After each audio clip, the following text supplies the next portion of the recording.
Bom dia, meu nome é Lucas, e aqui agora na missão 81 da Habitat de Marte, eu vou apresentar sobre o Centro de Energia em Marte.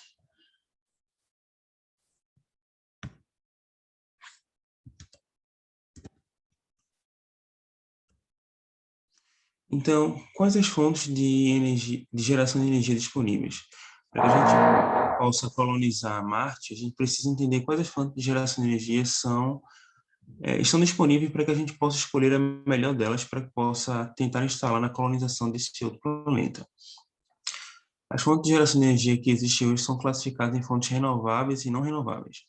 As renováveis são aquelas que são abastecidas por recursos vindos naturais da própria natureza, como os ventos para a energia eólica, como o sol para a energia solar. Tem também as não renováveis, que são aquelas que provêm de insumos que não se renovam, como a de gás natural ou de petróleo, e são elementos que são finitos. No caso da água, ela é considerada energia renovável, mas ela também é finita.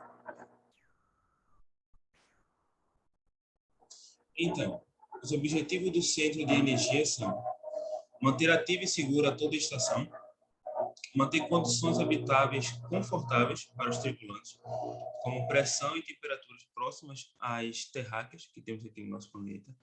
Uma das mais importantes é prover energia para o transporte e o tratamento de água, visto que é algo que é escasso no planeta e é muito importante para principalmente a produção de alimentos na estufa na estufa e na fazenda solar. Manter ativo os sistemas de monitoramento. Manter ativo todos os sistemas de monitoramento, todos os experimentos realizados em todos os laboratórios, em todas as áreas disponíveis. O sistema de estufa para a produção de alimento e o sistema de comunicação entre o setor da estação e com a própria estação na Terra para enviar o resultado dos trabalhos feitos lá no próprio planeta. Então vamos a algumas características do planeta vermelho. Marte é um mundo frio e desértico. Existe até alguns estudos feitos pela EDEN da ISS na Antártica que tentam trazer essas características para a montagem de estufas e produção de alimentos em condições análogas a Marte. Ela tem um tamanho menor do que o da Terra, mas possui também características como o nosso planeta, de climas e estações do ano, calotas polares. A atmosfera fina e fria significa que a água líquida provavelmente não poderá existir na superfície marciana por muito tempo. Então, isso é uma coisa importante se pensar, o fato de ter pouca água nesse planeta e a água ser essencial para a vida e para a produção de alimentos. Canais, vales e ravinas são encontrados por todo o planeta e sugerem que a água líquida pode ter fluído no passado pela superfície desse planeta. Então, como eu tinha falado antes, Marte é muito mais frio do que a Terra, devido também à sua distância maior do Sol. A sua temperatura média é negativa. Então, a temperatura mais alta que se registra é o meio-dia próximo ao Equador. Né? A atmosfera rica em dióxido de carbono de Marte também é cerca de 100 vezes menos densa do que a da Terra, mas suporta o clima, nuvens e ventos. Eu acho que essa parte da temperatura é muito importante a gente prestar atenção na colonização de Marte, porque a escolha do local onde vai ficar a tripulação e a equipe que for para Marte influencia muito nos resultados da pesquisa, tá? As tempestades de areia de Marte são maiores que o sistema solar, capazes de cobrir todo o planeta vermelho e durar meses. Isso pode influenciar na energia solar, dificultando a captação dos fótons pelas placas. Então, possíveis locais para habitação. A primeira dela, a cratera Korolev, ou outras calotas polares. Essa, no caso, fica perto do Polo Norte de Marte. É uma possível fonte de água. Como eu falei aqui antes, existem estudos, como o da Agência Espacial Alemã, existe uma estufa que produz alimentos na Antártida, usando a aeroponia, que aí não precisa de solo, né? As plantas ficam suspensas e recebem nutrientes através da água direto em suas raízes. Uma das dificuldades seria o frio intenso, dificultaria a montagem de todo o local de habitação e também de transitar por locais próximos devido ao frio intenso. Um outro local para habitação são os túneis de lava marciano, que tem uma grande vantagem de proteger contra a radiação cósmica e solar e contra o impacto de micrometeoritos. Também protegem contra as grandes tempestades de areia que existem e dentro dele acontece uma baixa variabilidade de temperatura diária e noturna. Então, essas são vantagens que podem fazer com que esses lugares sejam escolhidos em relação a outros. E no Equador marciano, que é a região mais próxima do Equador, as temperaturas são mais confortáveis, como é que eu tinha dito anteriormente, que pode chegar até a 20 graus, mas ficaria longe de uma possível fonte de água que seria nos polos, aqui as calotas polares. Então, para isso, para que funcione em Marte, é preciso que haja uma equipe com funções determinadas e que cada pessoa tenha a sua função delimitada. O primeiro dele é o chefe, o CM, que é o CM, no caso, é o Centro de Energia Marciano, né? Eu abreviei. Sua principal função é guiar os colaboradores, dando-lhes tarefas e supervisionando a atividade dos mesmos, como líder do grupo responsável por supervisionar todos os demais colaboradores. Manter a segurança e a organização dos laboratórios e do centro de pesquisa e desenvolver junto com a equipe uma rotina de otimização do trabalho para economizar energia. A gente sabe que a gente não vai ter como ficar fazendo, por exemplo, 2, 3, 4 missões, pelo menos de início para Marte todo ano.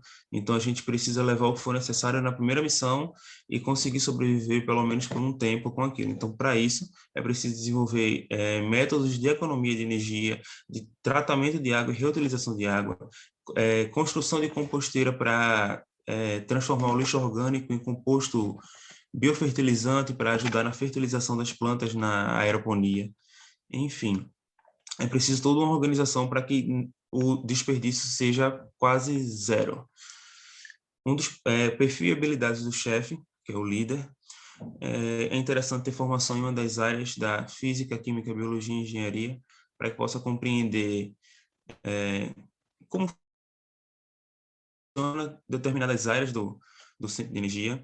Experiência em liderar equipes, porque a gente sabe que do estresse que pode ser todo o tempo que dura a viagem, uma possível não adaptação ao novo local de moradia, porque a gente sabe que não vai ter volta, né? Para quem for, pelo menos a primeira equipe, não sei se vai ter volta. Então, é interessante que o líder, o chefe, ele tem essa capacidade de liderar a equipe e saber direcionar as pessoas quando elas estiverem perdidas. E a capacidade de resolução de problemas que a gente sabe que vai acontecer bastante, principalmente porque vai ser na primeira equipe que vai ser uma novidade, por mais que existam bastante estudos relacionados na área, é muito diferente quando a gente vai presencialmente a um lugar, tá? Então é interessante que o chefe, o líder, ele tem essa capacidade de resolver os problemas que vão aparecer.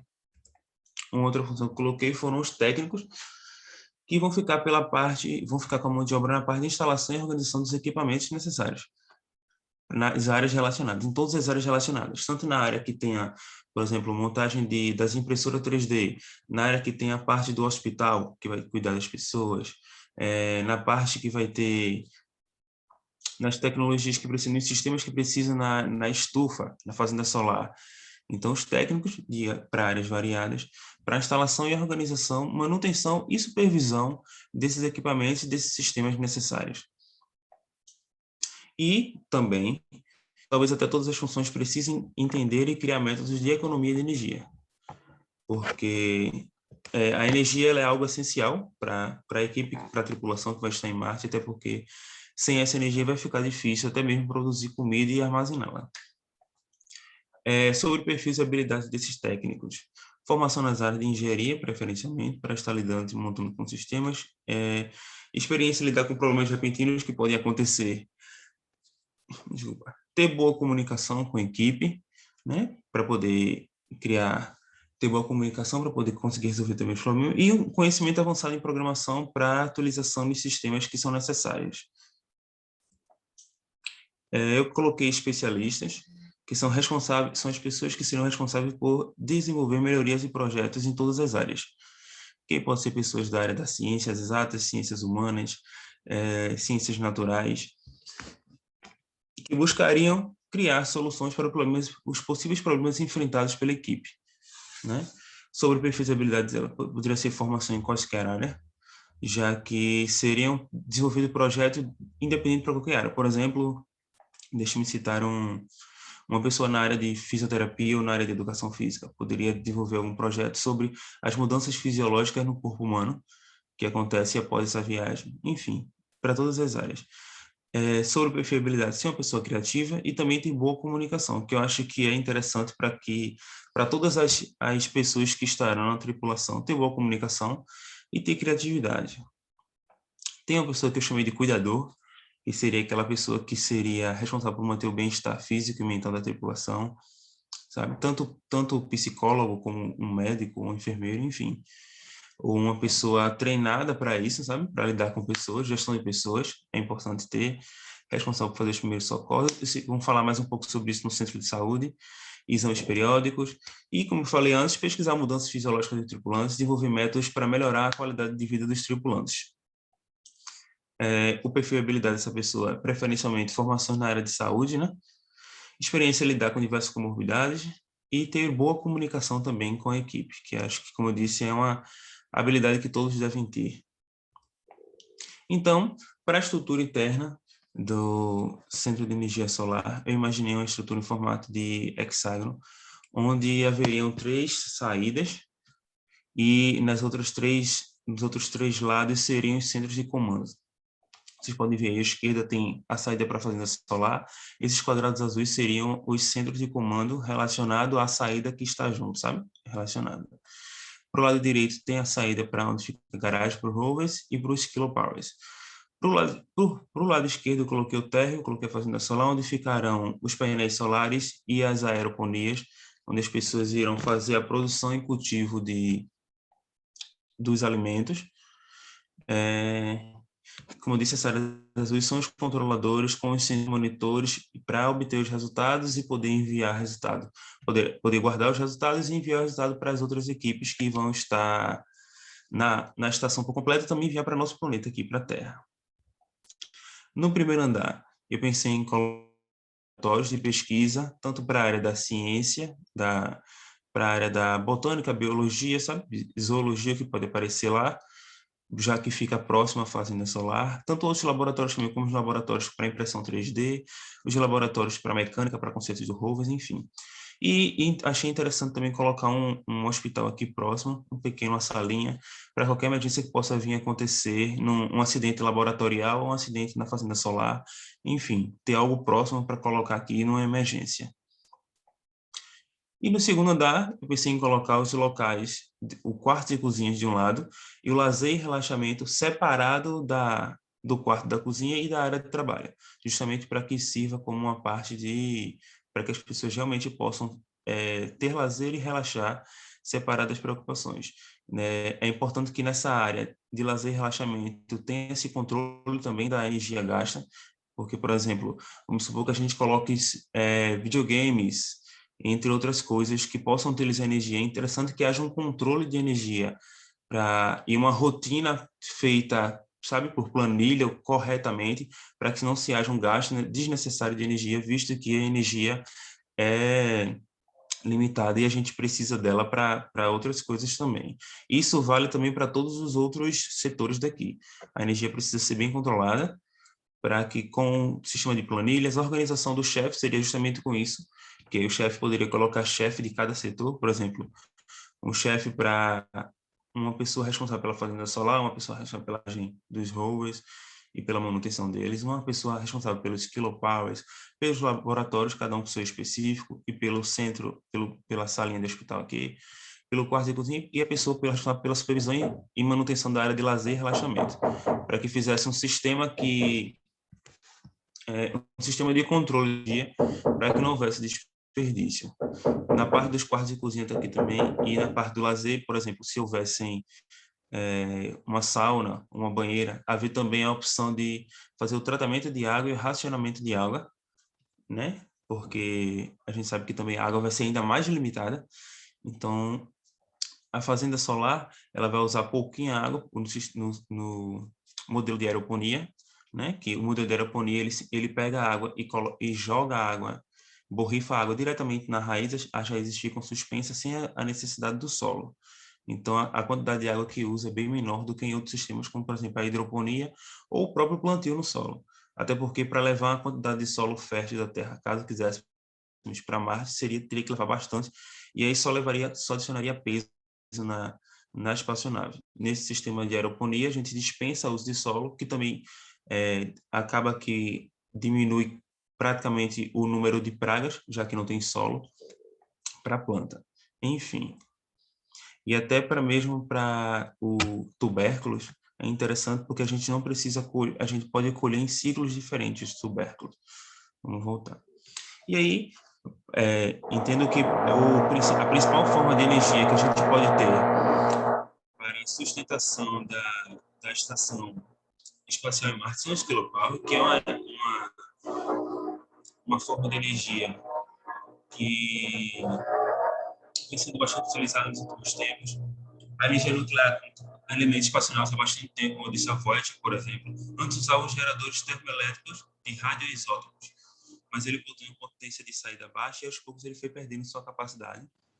E os quilopowers ele tem uma capacidade de duração bem grande, diferente desse outro que era usado anteriormente, que aos poucos vai perdendo sua capacidade.